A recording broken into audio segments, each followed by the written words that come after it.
Analyse financière, la rotation des stocks, présentée par Better Study, le cours de comptabilité en ligne. La rotation des stocks est un ratio d'efficacité qui montre la rapidité avec laquelle une entreprise utilise son stock de marchandises sur une période donnée. Pour calculer le ratio de rotation des stocks, il faut diviser le chiffre d'affaires par le stock moyen ou le coût d'achat des marchandises vendues par le stock moyen. Le stock moyen est calculé en additionnant le stock initial en début de période avec le stock final en fin de période et en divisant ce résultat par 2. En effet, l'inventaire moyen est une donnée plus précise que l'inventaire final car il tient compte des fluctuations saisonnières. L'analyse de la rotation des stocks est utile notamment pour analyser les commerces de détail. Prenons l'exemple suivant. Max veut investir dans un grand magasin. Le compte de résultat lui indique un coût d'achat des marchandises vendues de 200 000 francs et le bilan montre un stock moyen annuel de 20 000 francs. Le taux de rotation du stock est donc de 10.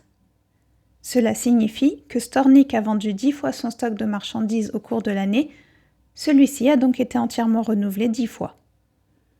En comparaison avec le taux de rotation des stocks de son concurrent, StoreJazz, qui obtient un ratio de 8, Max pense que Stornik est plus performant et représente donc un meilleur investissement.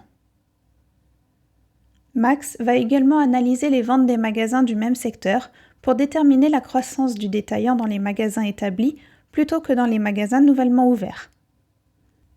Il va se pencher aussi sur l'analyse des ventes au mètre carré pour voir comment le détaillant maximise son espace de stockage. Max va également s'informer sur l'indice de confiance des consommateurs qui lui indiquera les tendances à la dépense ou le recours à l'emprunt par exemple. Bien que le taux de rotation des stocks soit plus élevé dans certains commerces, comme les épiceries, que dans d'autres, comme les grands magasins, une rotation des stocks relativement peu élevée signifie que les ventes sont faibles ou que ces stocks sont trop importants.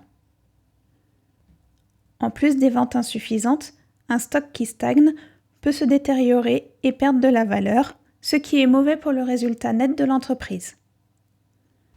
Un taux de rotation des stocks élevé peut signifier que les ventes sont importantes, certes, mais cela peut également démontrer que l'entreprise ne dispose pas d'une bonne gestion de ses stocks en termes de rentabilité et qualité. Cette vidéo vous a présenté l'analyse financière, la rotation des stocks. Merci de nous avoir suivis et à bientôt sur Better Study.